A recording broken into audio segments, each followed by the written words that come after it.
Hello ladies and gentlemen, welcome back to another video on the Video Game Design Challenge.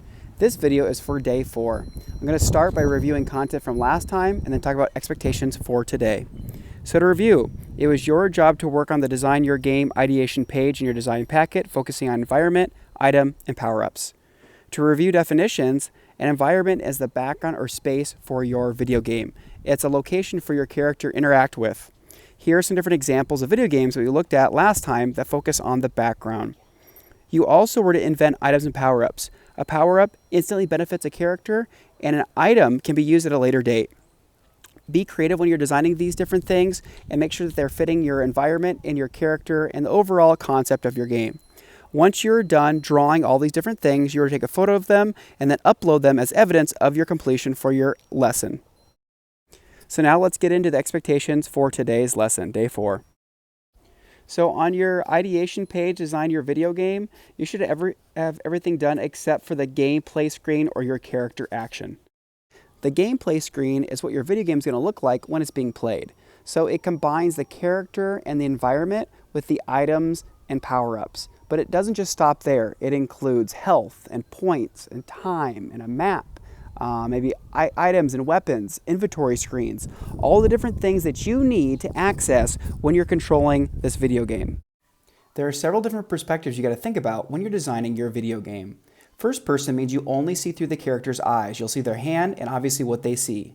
Third person means you see the back of your character and everything that they see in their direction. Side-scrolling means you see your character as well as all the information from the side from a wide view. There's also a top view or overhead view, which is slightly modified from the side-scrolling version.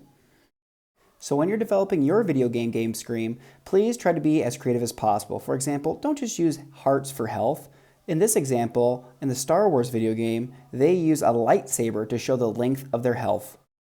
So now that I've defined what I mean by gameplay screen, go ahead and go back to your design packet or take your own paper to create several drawings of all of these elements combined together.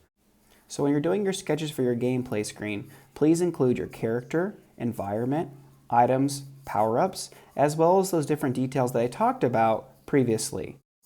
This sketch is an example of a third-person perspective for a video game where you can see the back of your character and their direction of view.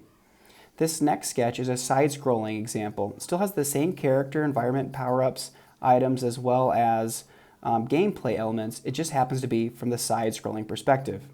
This next example is more of an overhead or top view shot. So you can still see your character and all the environment, but it's more from an overhead perspective. Again, with all the same elements of the gameplay screen.